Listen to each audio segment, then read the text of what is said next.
Well, today's hearing in the House was a lot of things, but among them, it was a very bad day for the media and their current stable of former officials who feed them stories off the record.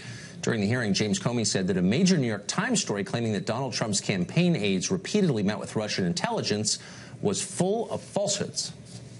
The New York Times wrote an article that suggested that the Trump campaign was colluding with the Russians. And so the American people can understand this. That report by the New York Times was not true. Is that a fair statement?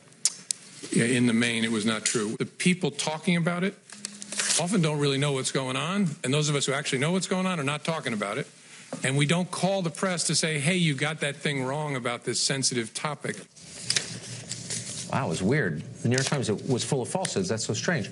Meanwhile, over at CNN, one of their analysts was claiming that Comey would refute Trump's claim that he was not under FBI investigation. He will dispute that he ever assured the president that he was not under any kind of investigation.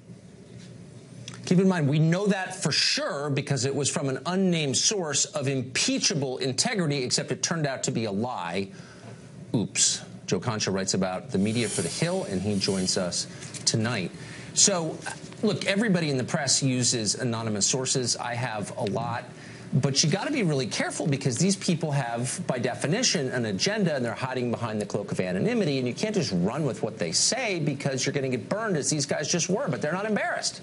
That's correct, Tucker. When you go ahead with unnamed sources, as you said, you don't know about their agenda. They may be lying about the access they have to the person, right, like Comey just said, as well. So this is what we've seen now for 5 months. Every bombshell that has involved Trump and Russia has been a story with no named sources whatsoever. And people at home don't know what to make of what's true and what's not. And in CNN's case, this shows really what happens when you go ahead. In this case, it was only one unnamed source and go on national television and talk about it as if it's fact. And then other publications and outlets pick it up as if it was walked down a mountain and it's gospel as well. See, the problem is everyone's lying right now. Washington's a hall of mirrors. It's very hard to know what's true. I experience this every single day. And if you go into covering a story knowing what the answer is, you're going to get burned and you're going to get used. These guys all think they know what they're going to find, so anything that confirms their pre-existing suspicions, they just go with. I think Comey had the best analogy where he said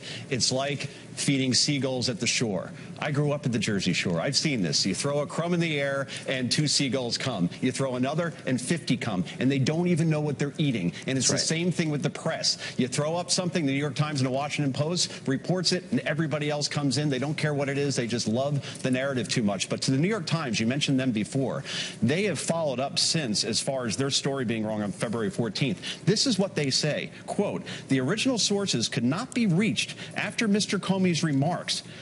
Wait a minute.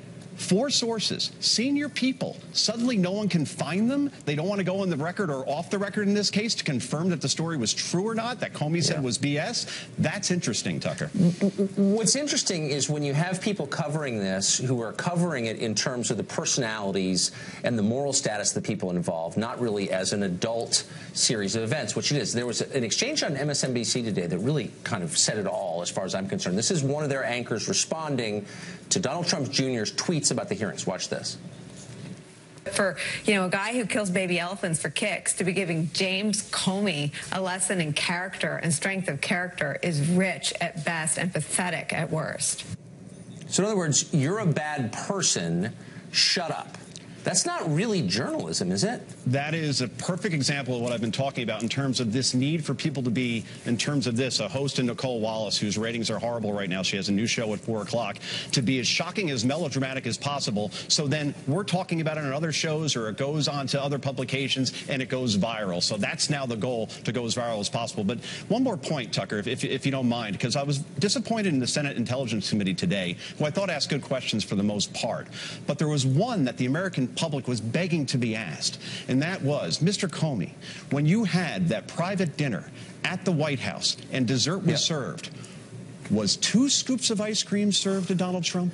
Did you only get 1, and did you get the flavor you requested? Yeah, what does eating habits like? Does he like his steak rare or well done? No, those are the questions. I agree, Joe. Thanks for bringing that up. Great to see you. Good to see you.